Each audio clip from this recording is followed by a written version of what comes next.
Isn't it strange how humility requires more strength than pride?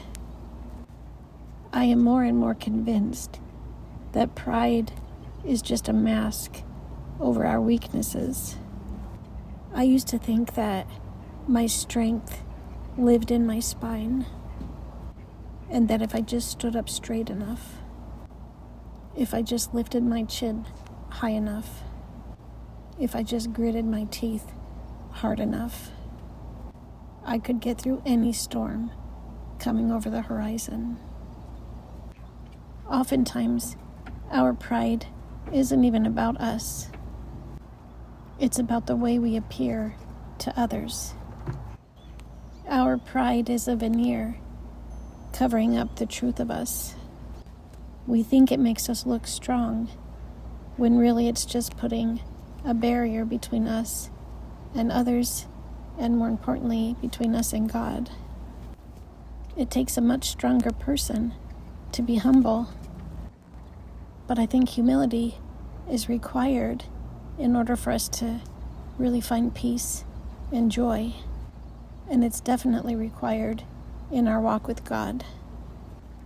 Because when we, in our pride, insist and declare that we can do anything, when we cling to our pride and say nothing's going to stop me, I can do anything, then we are not relying on God, the source of real strength. And we are completely impudent in our pride. Of course, a can-do attitude certainly helps. But just because we insist that we can do something doesn't mean that we actually have the capability. It doesn't mean that we have the strength or the wisdom. Sometimes it's nothing but words. And even if we insist that we can do something, it certainly doesn't mean that we can do it well. What we should be saying when we come to a trial or a struggle, we should be saying, I can handle whatever comes, and I can handle it well, but only if I rely on God's strength and power, and only if I trust His sovereignty. That's hard to do sometimes, especially in a society like the one we live in today, where everyone wants to be superior. No one wants to submit or willingly take an inferior position. And we certainly don't want to be told what to do. And that is where humility requires great strength. It takes a lot of strength to admit our weaknesses, our faults, our mistakes, our lacking capacity to take on the task in front of us. It makes us feel vulnerable in a dangerous world. It takes incredible courage and strength to show our soft underbellies to the enemy. At least that's what it feels like. Sometimes it feels nearly impossible to humble myself before men. But I think if we start by humbling ourselves before God, He'll help us. And that's a bit easier, truthfully, because God knows us all the way to the very depth of ourselves, and He loves us. He loves us so much that He died for us, even while we were still covered in our sin. It's hard to admit that we can't do something to other people, but we should be able to do that with God.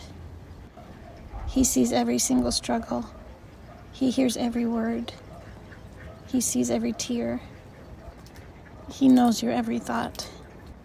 So be honest with Him. Say, God, I cannot handle this on my own. I have come to the end of my strength. I am failing here, and I don't know what to do. When we get really real with God, when we admit how helpless and vulnerable and incapable we feel, that's a truth that He can work with. that's when he rushes in and either lifts our burden from us or leaves the burden in our hands and lifts us. That's when he either takes the weight or strengthens us so we can keep it. And truly, either one of those things is such a tremendous blessing. Because while we would all prefer that the problem just disappear or be taken from us, there is an even bigger reward at the end of a long journey that we are forced to walk when we have to go through the darkness, when we are forced to carry the weight. And that reward is faith. Faith in the God who carried you through. Faith because you know he'll carry you again. And joy because knowing the Creator in a profoundly intimate way is so much better than a solution to even the worst problems. Can you imagine if our children felt like they had to put on a show in order to hide from us their weaknesses, their fears, their doubts, their worries or struggles? That would be terrible. We want our kids to be honest with us. We want to know about their fears because we want to help alleviate them. We want to know about their struggles because we want to help them somehow. We want the best for our kids. And we want them to know that we love them. We love their honest, raw, pure selves. We love them at their worst, at their meanest, at their sickest, at their stinkiest, at their dumbest. Even when they put distance between us, we love them. And that's how God loves us. We must humble ourselves before God because he is our King, our sovereign Lord. But the cool thing is that we can humble ourselves before him. We can be completely real in our weakness. We can remove every mask that we wear for the world in front of God. And we can rest comfortably and confidently knowing that he loves us and he wants to help us in our struggles. He wants to be our strength. And his strength is limitless. But before he can do that, we have to humbly admit that we need him. I hope and pray that you embrace humility today. It will make you so much happier and give you so much peace in the long run. God bless everybody who heard this message.